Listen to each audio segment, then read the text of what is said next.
agaw ya punsan walay okasyon, walay suggestion meet si kayo. Galila at Macador Market. Yadiman, makasaliw na mamura. Sariwa, tan malinis, yasasaliwan niya karne na baboy tan baka. Manok, sira, pising, tan nanduruman Ricardo para ed panangan. Narumog yung mat at Macador Market susaliwan na dry goods, groceries, panangan, tan walamat sulakuan na prutas. Anthony Seren so alagaran nyo. Gawa yung nanduruma supon sa'yo agaw-agaw at Macador Market. Lukas agaw-agaw sa Macador Market. Manlapot alas 4 at palbangon. Anggad alas 8 yalabi. Bisita kila at Macador Market. Galvan tan Zamora Street. Jad downtown at syudad na Dagupan. There is a place where memories live forever. A joy and a smile will somehow flourish in our hearts. Eternal gardens, eternal love, you will always be remembered night and day.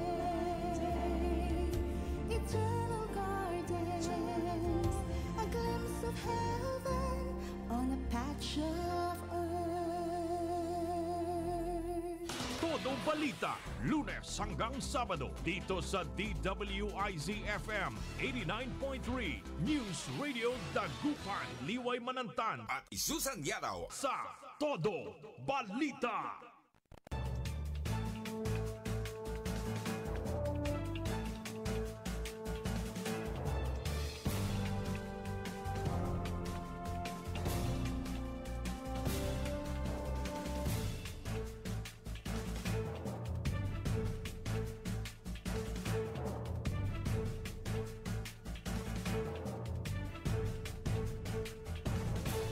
Isang napakagandang umaga ang ating pagbati. Good morning, good morning, good morning, good morning, good morning, good morning, good morning. Magandang umaga po sa inyo lahat.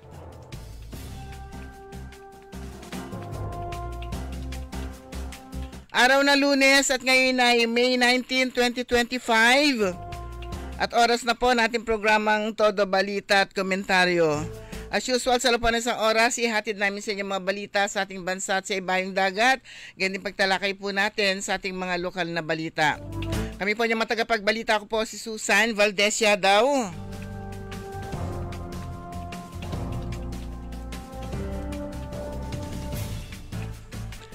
Kasama natin si Karoliway Iparagire. Dumako na tayo sa ating mga headlines, sa ating balitang pambansa. 20 pesos per kilong bigas, tuloy sa 2026. Todo Balita. Grade 13 sa senior high, malabo ayon sa DepEd. Todo Balita. 63 party list congressman ipoproklama na. Todo Balita. Balita sa ibayong dagat, opisyal na larawan ni Pope Leo the 16th inilabas na. Todo Balita. Sa ating mga lokal na balita,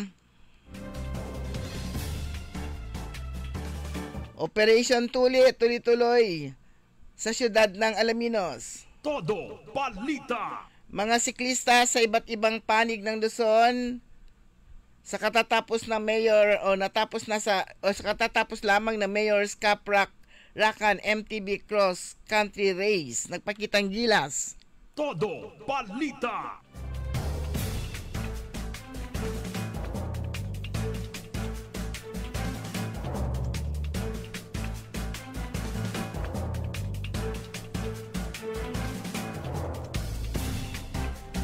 At ngayon sa detalye na ating mga balita,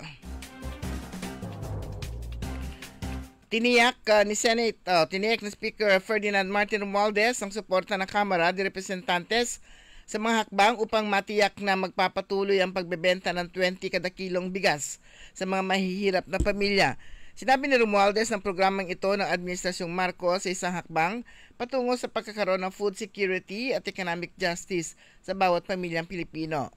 Ayon kay Romualdez, susuportahan ng Kamara ang pagpapalawig ng programa na ipinatutupad ng Department of Agriculture kung saan binibili ang palay ng mga lokal na magsasaka sa angkop na presyo at ibebenta ito sa subsidized na halaga sa mga mahihirap na pamilya.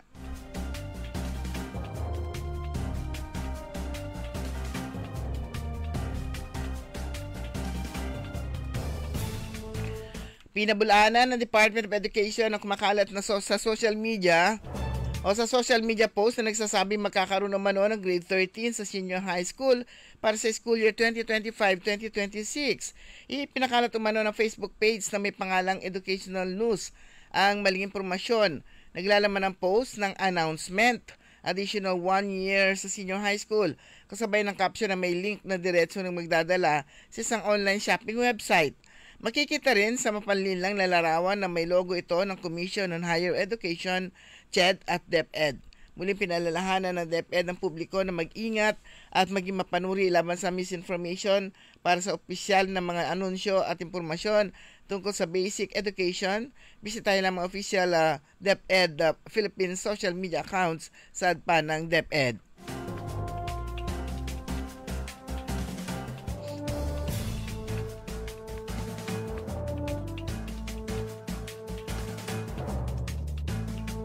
Umabot na sa 13 senadora na nakausap ng kampo ni Senator-elect Vicente Tito Sotto III hinggil sa nga rin ito maging Senate President ng 20th Congress sa Hulyo. Ayon kay Senator-elect Panfilo Ping Lacson, isa-isa nilang kinausap ang mga senador, mga dati at bagong halal hinggil sa pangako nilang gagawin sa Senado kapag nakabalik si Sotto bilang Senate President. At least 13, wika ni Lacson na magtanong kung ilang senador na ang nakausap ng kanilang grupo. Our aim is to have an independent, credible, and transparent Senate. The 20th Congress of the Republic of the Philippines, paglalahad ni Lacson sa interview ng mga reporter noong Sabado na hapon. Si Sotto ay naging Senate President noong 18th Congress sa panahon ni dating Pangulong Rodrigo Duterte. Kung muli siya mahalal sa Senate na Senate President, magiging hukom din ito sa impeachment trial ni Vice President Sara Duterte. Samantala, nanindigan na si Sotto na ang bubuo ng majority ng Senado ay hindi dapat puro miyembro ng administrasyon, kundi dapat kasapi rin ng kabilang panig.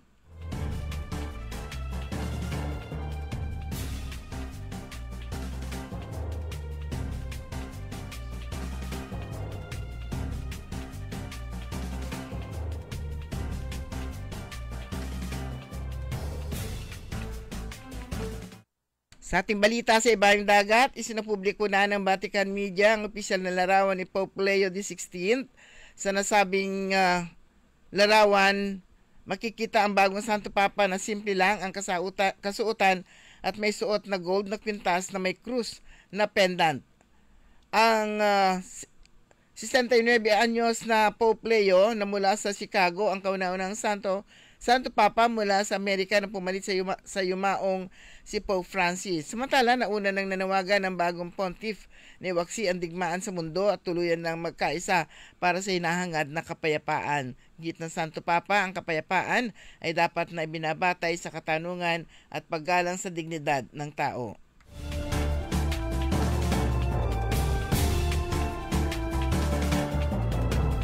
Sa ating balitang lokal, nagpatuloy nung Sabado Operation Tuli na handog ng lokal na pamahalaang lungsod sa pamumuno ni Mayor Ars Brian Celeste sa pamamagitan ng City Health Office na pinangangasiwaan ni Dr. Victoria Carambas para sa kabataang Alaminian. Sa mga kabataang Alaminian na gusto makabail pa rin ng nasabing libreng health service, nakatakdang ituloy ang Operation Tuli sa May 24, 2025 sa City Health Office at May 25 hanggang 31, May 25 and May 31 at June 7, 2025 sa Don Leopoldo Season Convention Center Right Wing. Nagpakitang gilas naman ng mga siklista mula sa iba't ibang panig ng Luzon sa katatapos lamang ng Mayor's Cup Rakrakan MTB Cross Country Race. Ang programa ito ay inisatibo pa rin ng pamahalang lungsod ng Alaminos sa pangunguna ni Mayor Art Brian Celeste katuwang ang Alaminos Mountain Bike Club sa pamumuno ni Johnny Racal. Nanguna sa nasabing karera ang mga sumusunod na kampyon sa kanilang kategorya. Ladies category si Raven Joy Valdez ng Asinggan. 18 and below si Renz Aldin Filceyos mula sa Santa Cruz, Zambales. Category 19 to 35, Res Cervera mula sa Anta, Pangasinan. Category 36 to 48, si Eduardo Nardo mula sa Manuel, Pangasinan. Category 49 to 59, Christian Linda mula sa San Fabian, Pangasinan. At category 60 and above, si Mon Nicolas mula sa San Manuel, Pangasinan. Ang programa ito ay patunay na ang pagbibisikleta ay hindi hadlang sa edad o kasarian. Hanggat likas sa puso ang pagpedal, magpatuloy lamang dahil tiyak daw na may mararating ka. Noong May 17, 2025, sa pagsumikap na mapanatili ang kaayusan at kalinisan sa mga komunidad matapos ang halalan, isinagawa ang Oplan Baklas, isang inisyatibo ng pamanang Bayambang upang alisin ang mga election paraphernalia gaya ng posters, tarpaulin at iba pang campaign materials na ikinalat sa mga pampublikong lugar. Isinabay ito sa programang Barko o Barangay Road Clearing Operations ng DILG bilang bahagi ng mas pinaigting na kampanya para sa ligtas, malinis at maayos na komunidad. Pinangunahan ito ni COMELEC at DILG, katuwang ang PNP, BFP, BPSO, MEO, ESWMO, MDRMO at mga barangay council. Layunin ng programa na linisin ang kapaligiran, panatilihing ligtas at maluwag ang mga kalsada, isulong ang disiplina at kaayusan sa mga barangay. Sama-sama nilang inalis ang mga election posters at iba pang campaign material sa mga pampublikong lugar, lalo na sa mga kalsadang sakop ng road clearing, at siniguro rin na ang mga tinanggal ay tinapon ng maayos alinsunod sa patakaran ng solid waste management.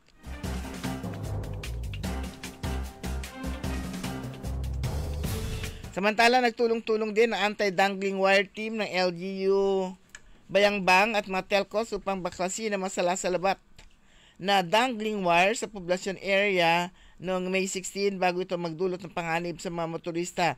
Ang mga luwalayang cable na halos abot na ng tao ay naging hazard sa mga motorista at mga taong naglalakad, kaya't minabuti ng anti-dangling wire team na agad umaksyon sa direktiba ni Mayor Nina Jose Quiambao.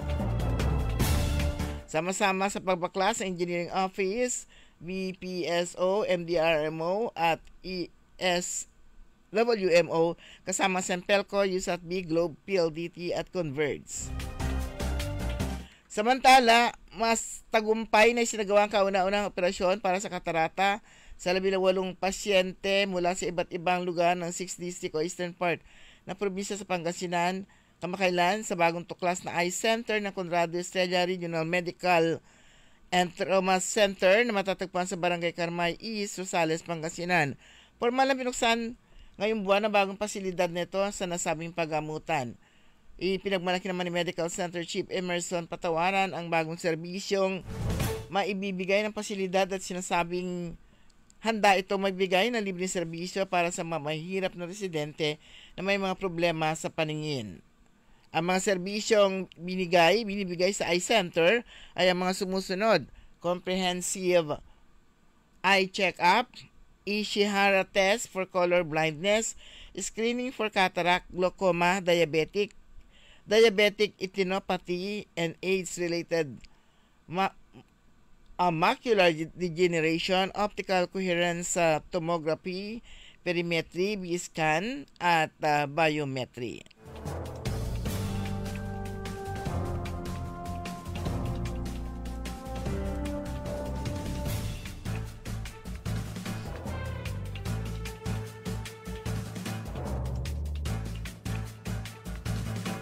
Sa ating balitang pampalakasan, binueltahan ni World Boxing Council President Mauricio Sulaiman ng Mexico ang mga kritiko sa pagbasbas niya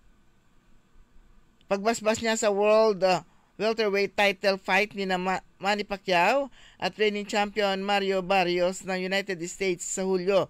Ipinagtanggol din ni Sulaiman ang organisasyon sa mga puna sa pagpapaintulot kay Pacquiao na isalpak biglaan sa WBC sa number 5 rankings kahit halos 4 na taong hindi lumaban sa poll ng matalo kay Yordenis Ugas ng Cuba para sa World Boxing Association Super Welterweight title noong Agosto 2021 sa Las Vegas. Sinalag na opisyal si dating British boxer at ngayon trainer David Caldwell sa X o dating Twitter ang paratang na kahiyan sa WBC ang pagpabor sa 8th Division World Champ Pinoy. Git din ni Sulaiman ang Rules and Regulations 325 na maaring payagan ng dating WBC champion na kinikilalang alamat sa larangan na bumalik agad na lumaban para sa isang world title. Sumanya kabuuan ang ating newscast sa ating todo balita at komentaryo niyo po. Tagapagbalita ko po si Susan Valdezia daw. Kantabay po natin si Jan Christian Lambino. Oras po natin, ganap na alas 5:23. Todo balita. Magandang araw po sa ating lahat, sa ating mga bisita. Inaanyayahan ko po kayo sa aming lungsod ng Alaminos para po mabisita at ma-experience ang ating mas pinagandang 100 Islands.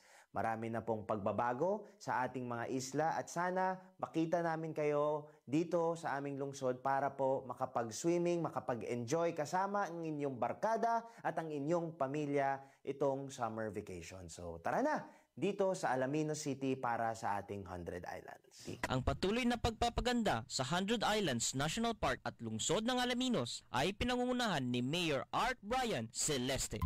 Hoy mga suki, hanap nyo ba ay mga murang bilihin, malinis at sariwang pagkain sa pang-araw-araw at handaan tuwing may okasyon? May suggestion kami sa iyo. Tayo na sa Macador Market na kung saan inyong mabibili ang mga mura, sariwa, malinis at ligtas na bilihin tulad ng karne ng baboy at baka, manok, isda, gulay at iba-ibang sangkap sa pagkain.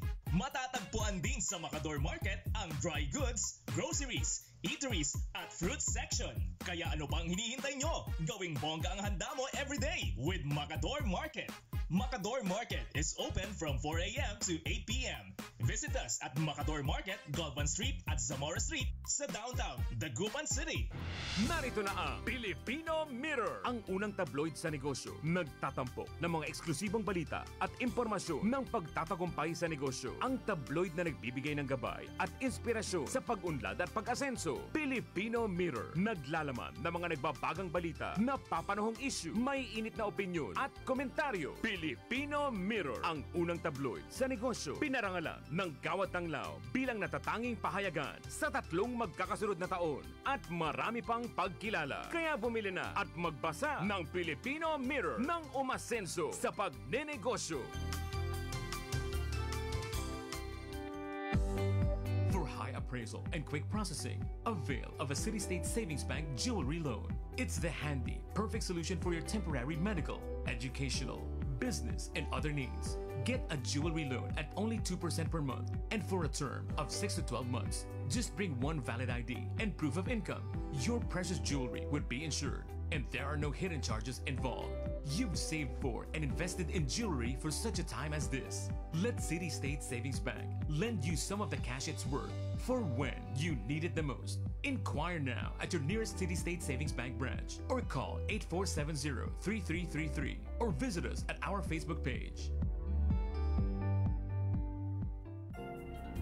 There is a place where memories live forever. A joy and a smile will somehow flourish in our hearts. Eternal gardens, eternal love, you will always be remembered night and day. Eternal gardens, a glimpse of heaven on a patch of earth. DWIZ Liway Manantan at Isusan Yadaw sa Todo Balita. Alas 5:26, welcome po sa ikalubahagi po natin programang Todo Balita at Komentaryo. Siyempre po kami pa rin yung mga makakasama. Ako po si Susan Valdezia daw. Ako naman po si Liway Manantani Paragire. Happy birthday kay Christian Lambino. Nako, may papansit ngayon. 27 years old na kahapon. O, belated. Hindi ka namin nabati kahapon eh. Oo. Yan. Open naman yung Bedbox Cafe ng 24 hours. At saka mura na ngayon ang breakfast meal nila. Mm-mm. Yan. Very affordable. 75 pesos lang. May discount pa pag senior. Correct. 50 na lang yata yung kanilang ano. Pero syempre hindi kami madadala sa ngiti-ngiti lang. Ayan. Congratulations din sa pag-opening ng Diamond Skin naman. Diamond Skin ba yun? Diamond Skin. Isa na namang bagong negosyo dito sa lalawigan ng dito sa Dagupan, pampaganda. Pag-aalaga ng skin. Good morning kay Dr. K, Celeste at kanyang mga kasamahan. Ganon din kay Ninang Lolay Celeste at saka kay Ninong Mayor John Celeste. Ayan, kaya pala wala sila kahapon anniversary nila. Ayan, so kailangan nilang ano din. At saka kailangan din nilang magpahinga, Diyos miday. Kaya pansin po natin lahat ng mga kandidato ngayong panahon, wala sila lahat. Ano yan even before lumabas yung resulta, nakabook na sila. Oo. Sa ibang bansa. So, manalo matalo, fly to the moon, fly to iba't ibang bansa. Tough fight yung kay yung grupo ni Engineer John Celeste sa Agno. Medyo malaki yung agwat niya dun sa mayor. Kailan yung team niya, 2 lang pala sila nakapasok. Kaya pala hindi ko mahanap yung pangalan ng pinsan ko. Oo, yung mayor at saka yung sa councilor, yung kasama niya, pang number 8. Oh, yung vice. Basta yun lang yung nakuha nila. Aray, oo. Talagang parang minahal nila si si Mayor Jan. Pero knowing Mayor Jan, Celeste, yung ugali niya, siyempre maka-Diyos yan eh. Kaya Tsaka very calm. Oo, tsaka down to earth. Parang nakikinikinit ako na yung gagawin niya yung makikipag-usap doon sa kanyang mga hindi kasama para magkaroon ng magandang yung lahat ng plano niya. Magaganda yung plano niya eh. Meron nakita ko yung yung 5-point agenda niya. Ito ay na-post sa kanyang Facebook nung May 4. Yung 5-point agenda ni Engineer John Celeste, Mayor-elect ng Bayan ng Agno sa 1st District. Sabi niya, the 5-point agenda in support to the vision of Governor Ramon Yico III and Congressman Art Celeste, making Western Pangasinan top tourist destination considering Pangasinan Link Expressway from Binalanon to Alaminos, Bulinaw Airport, and Tourism Road linking Bulinaw, Bani, Agno as center, Burgos, and Dasol. So number 1 niya, widen existing roads and open new roads to farmlands, beaches, and other areas. Number 2, look for adequate water supplies for townmates, visitors, and tourists, and also for watering of plants for more crop production. Number 3, encourage townmates and invite investors to establish resorts, hotels, restaurants, convenience stores, drugstores, and for LGU to innovate, modernize public market. Alam natin yung public market nila noon. Provide better health care with more medical facilities and staff to existing health centers, and also to provide rescue service vehicles to all barangays. At number 5, build new modern municipal hall in wider area and also convention center to accommodate district, provincial, regional, and national conferences, fiestas, concerts, galas, etc. Yung number 2, yung adequate water supply. Meron yung kaibigan natin si Dr. Aguido Fernandez. Bahay nila poblasyon malapit mismo sa pero hirap sila sa tubig. Potable water.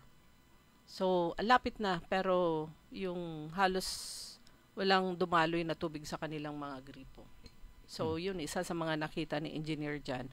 Adequate supply for townmates at para sa watering of plants for more crop production.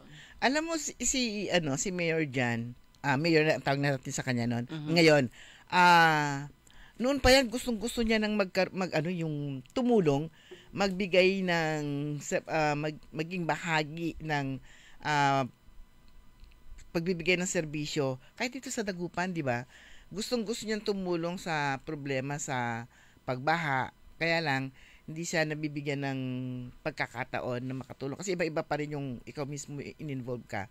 So, pero na-involve naman yata siya. Kaya lang, siyempre, too late na talagang malaki na yung tsaka hindi naman yata sila na i-launch yung anong tawag na doon? Flood Commission.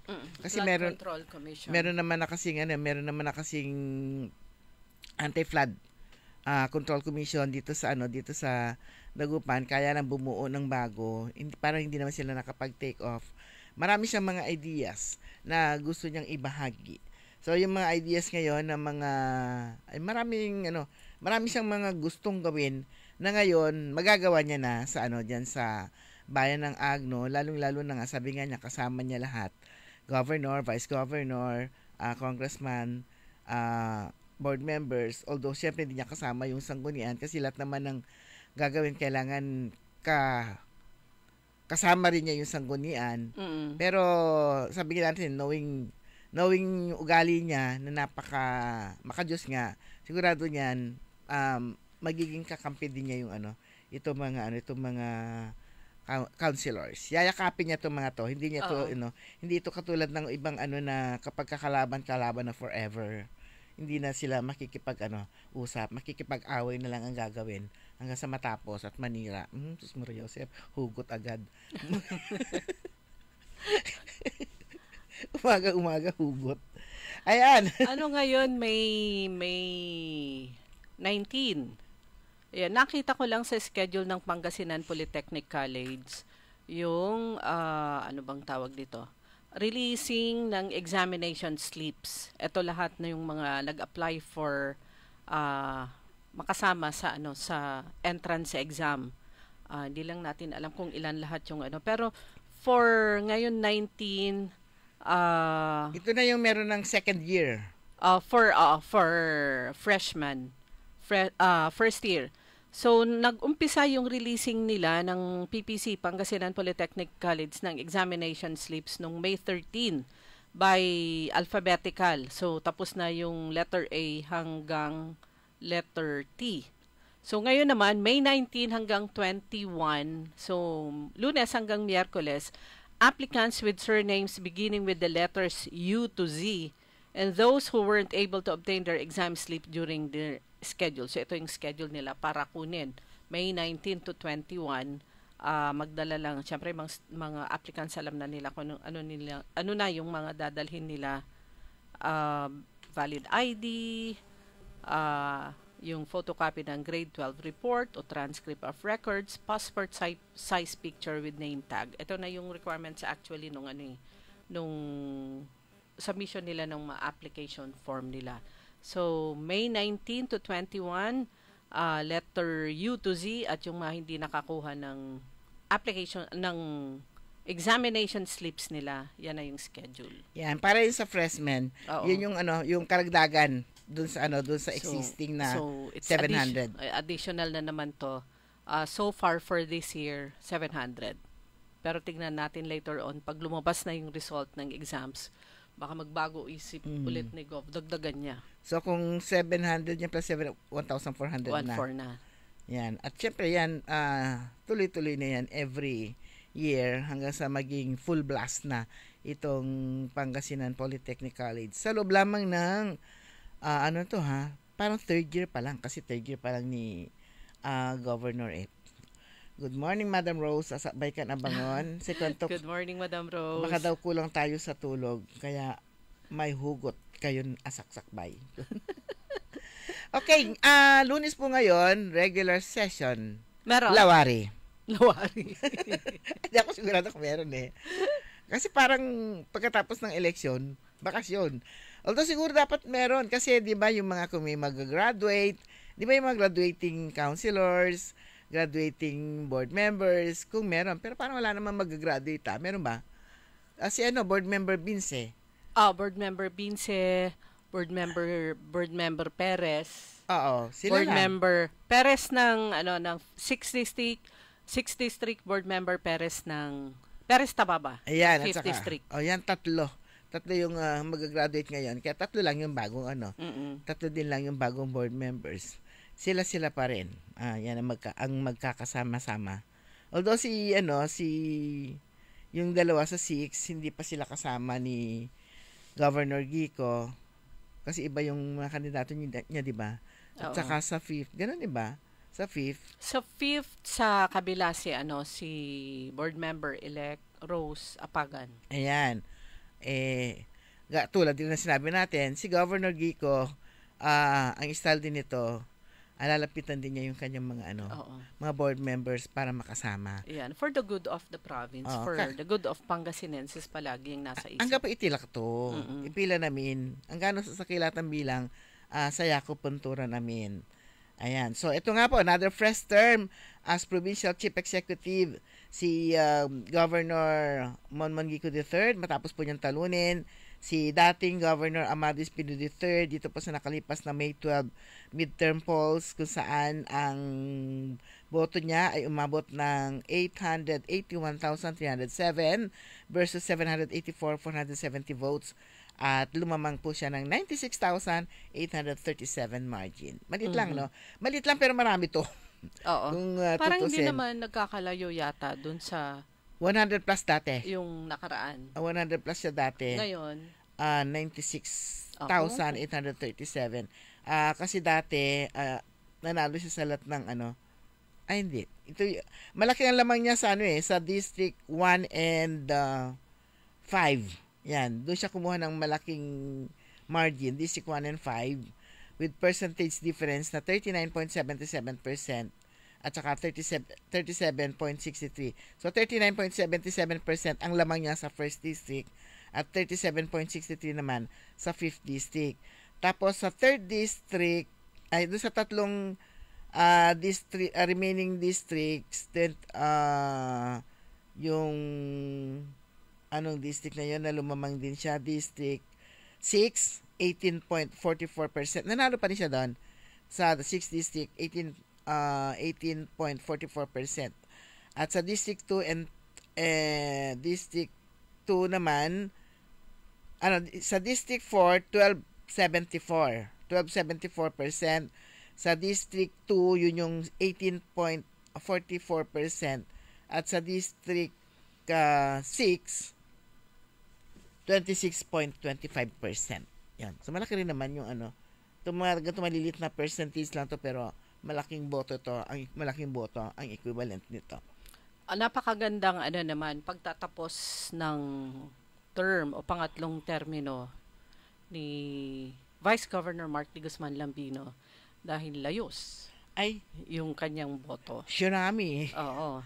1,022,160 votes. Para sa yung para sa kanyang third term. Pero ulitin lang po natin, sabihin na hindi na councilor, natalo, kundi may atalon officials, councilors, mayors, etc. Meron pa sila hanggang June 30 to serve. Yan. So, andyan pa rin po sila.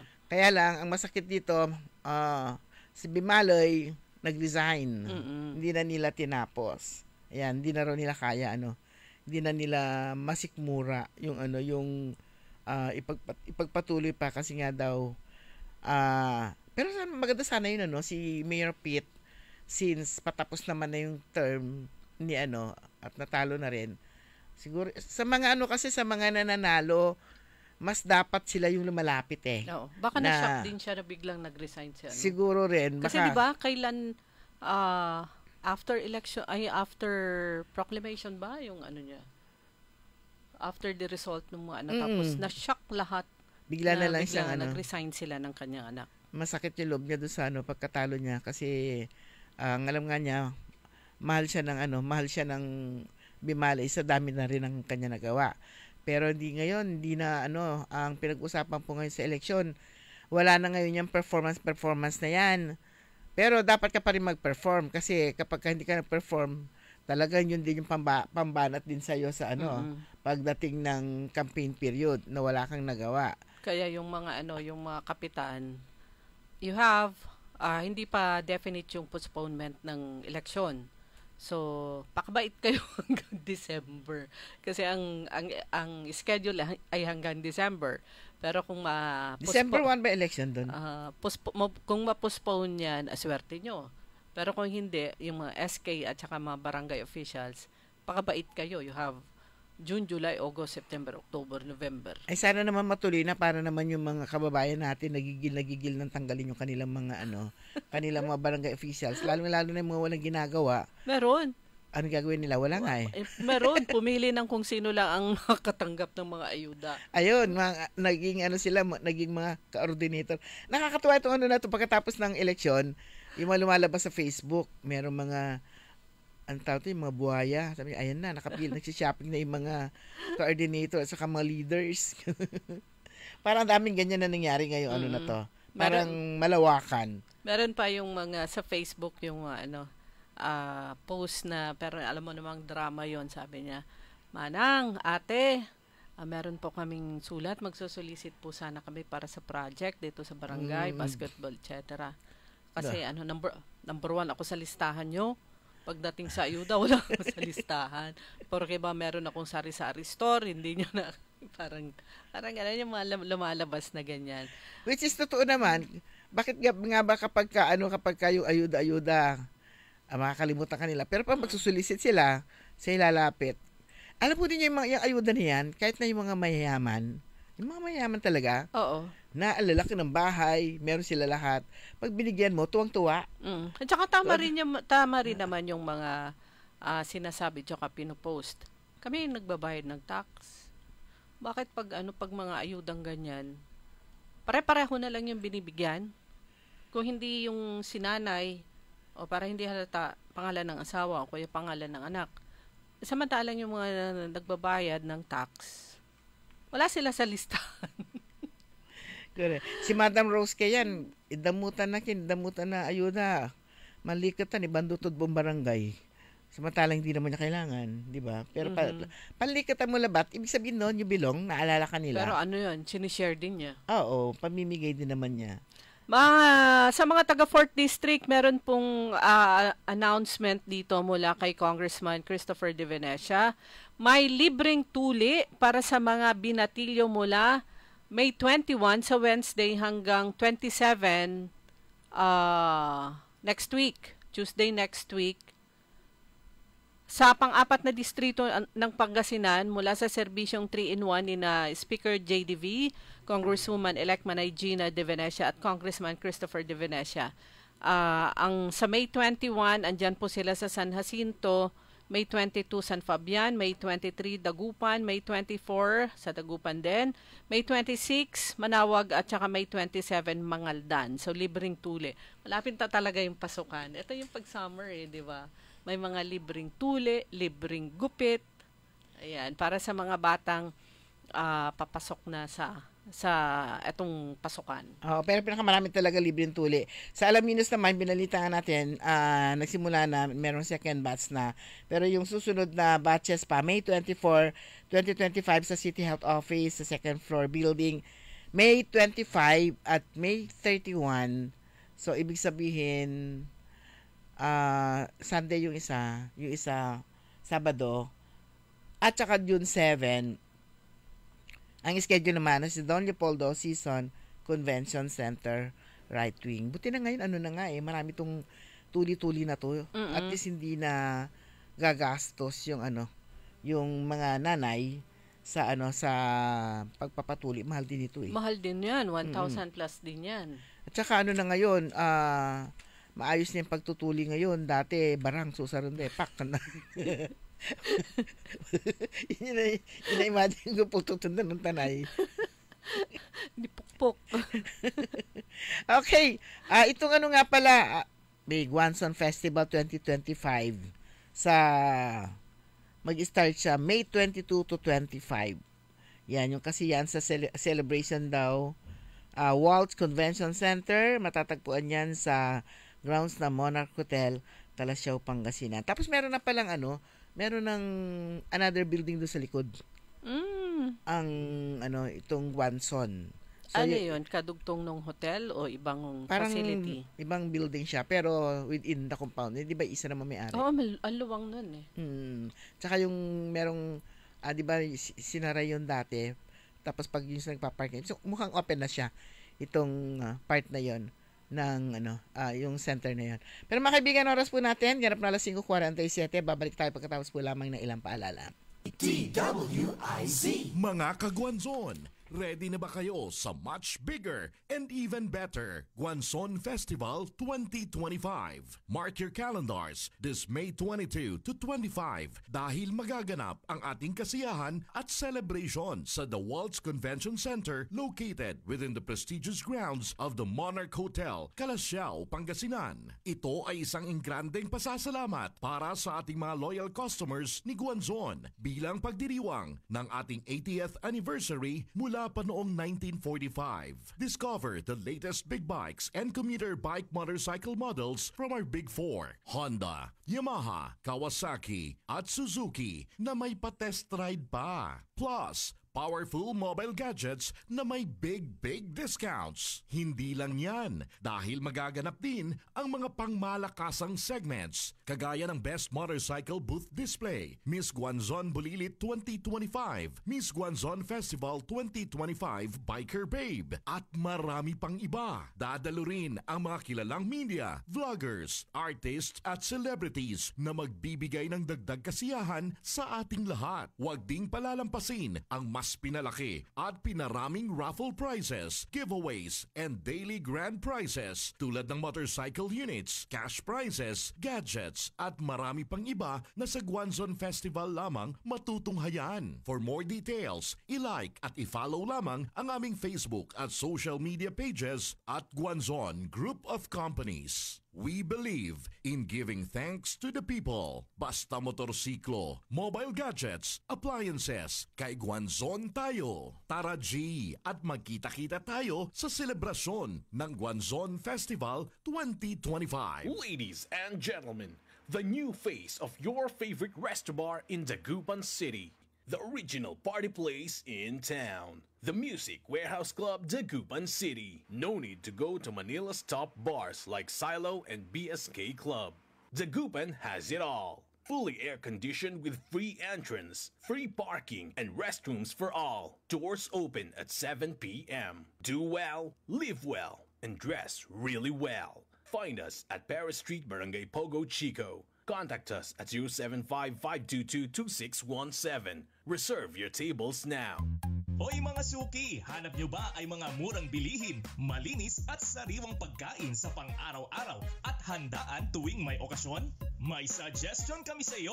Tayo na sa Macador Market na kung saan inyong mabibili ang mga mura, sariwa, malinis at ligtas na bilihin tulad ng karne ng baboy at baka, manok, isda, gulay at iba-ibang sangkap sa pagkain.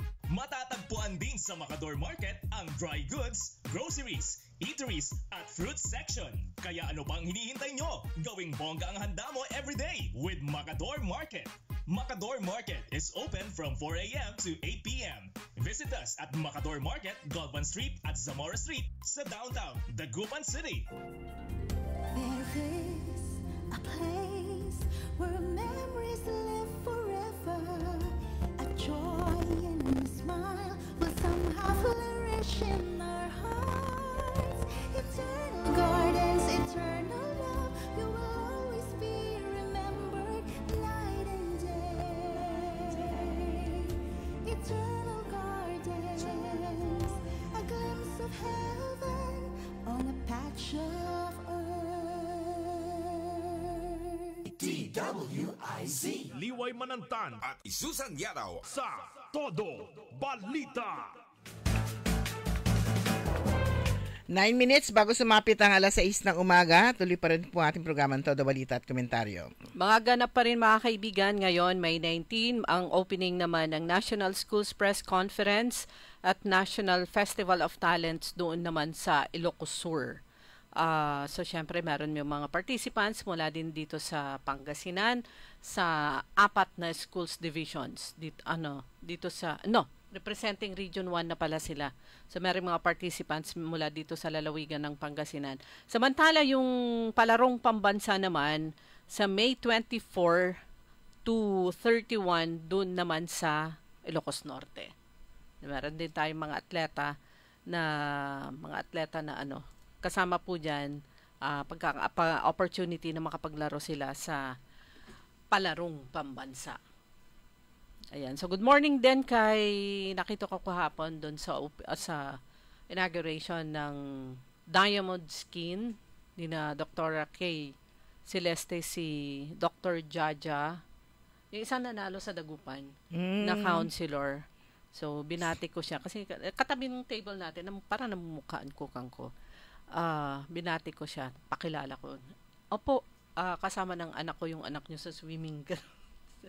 So, swimmer din yung anak niya, pero much younger kesa kay Leila. So, congratulations po sa lahat. Plus, syempre sa Ulitin po natin, sa bayan po ng Kalasyaw, katabi ng, ng Dagupan, sila yung nakapagtala ng 10-0 record. Ibig sabihin, yung buong slate nanalo, buong slate ni Mayor-elect Patrick Karamat.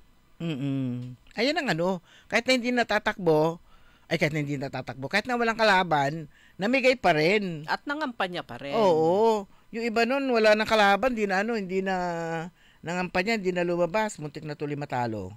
Ayan, kapag wala na silang kalaban, hindi na sila lalabas. Nagsagawa rin ng Oplan Baklas Tarpaulin 2025 naman ang mga environmental advocates ng Lingayen. Ito yung pagpapakita nila ng pagmamahal sa environment.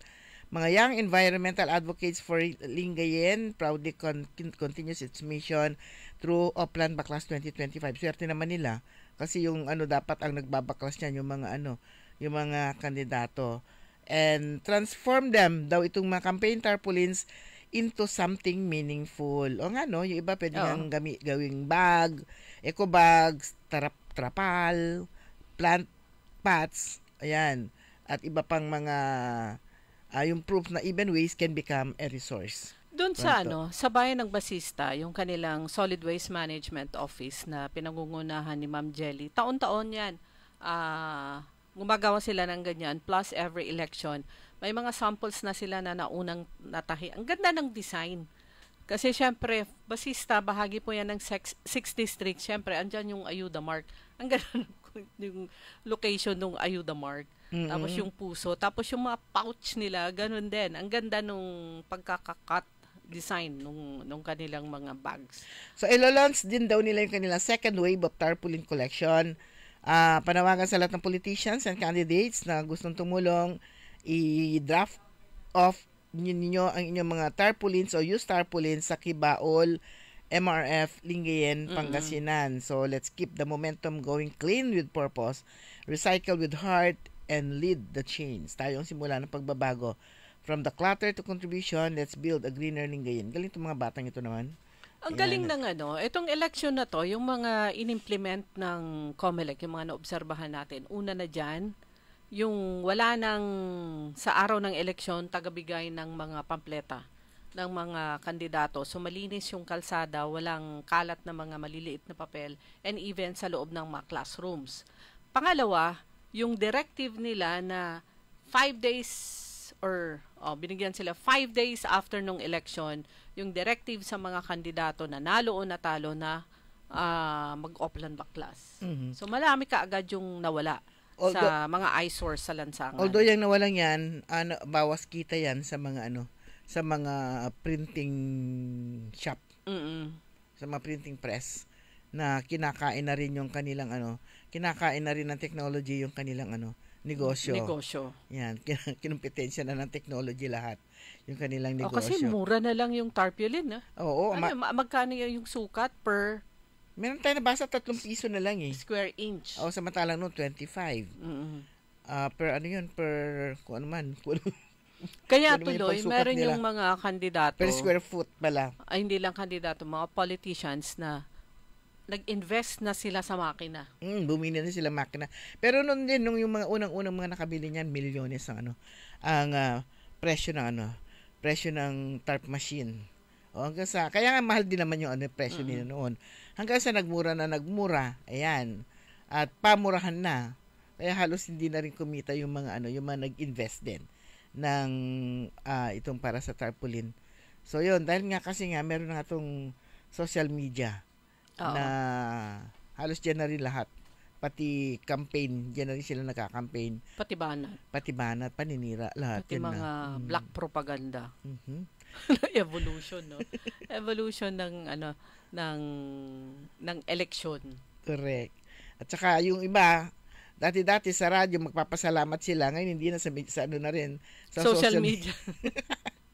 Sa social media na rin. Ang daming negosyong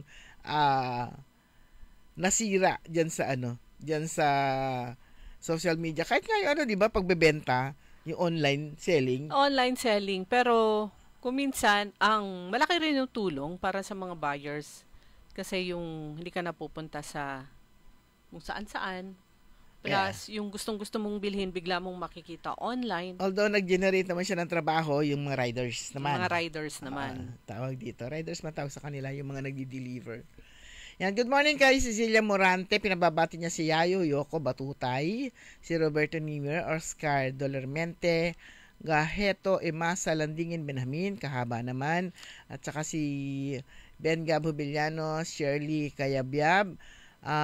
Pakisabi nga sa pamana na 1 buwan na kaming wala nakukuha tubig dito sa Caraul West. Ayan, good morning Pamana. Pamana, Water District buwan, Dagupan. Ang tagal na nun Isang araw ka lang na walang tubig, isang araw lang na walang tubig, laking perwisyo na. 1 buwan pa. Good morning din kay Kuyang Carlito Bandong. Sir Napoleon ko, good morning po. Kay Conrado Nipomuceno, kay Achikora Aquino at Kuya Mar dyan sa Barangay Tabeng. At yung mga kaibigan nating mga teachers sa public schools, good morning. Yung iba, nagtuturo sila. Dahil ito naman yung remedial classes ng mga estudyante. Yung iba, meron akong nakitang nakasabayang teacher doon sa isang canteen dyan sa tapat ng Astrodome. Sabi niya, nag-volunteer na po ako, ma'am, kasi malapit lang yung bahay ko. Kay Kuya Benjitan, good morning din. At sa lahat po ng mga tricycle drivers, lahat ng mga nandiyan sa palengke, namamalengke, maagang nagtinda, good morning po. Pero wala na po tayong sapat na oras, Madam Rose, siyempre, mga 3 beses na. Wala tayong sapat na oras ang tabayan po ninyo. Susunod agad, early in the morning, makasama po ninyo si Karen Orly Navarro.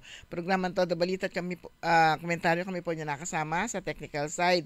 Si John Christian Lambino, happy birthday ulit. Happy birthday, Christian. Ako po si Liway Manantani Paragire. Good morning. Ako naman si Susan Valdez Siadaw. Magandang umaga po sa inyo lahat. Sumainyo ang Todo Balita, Lunes hanggang Sabado, dito sa DWIZ-FM 89.3 News Radio Dagupan. DWIZ. There is a place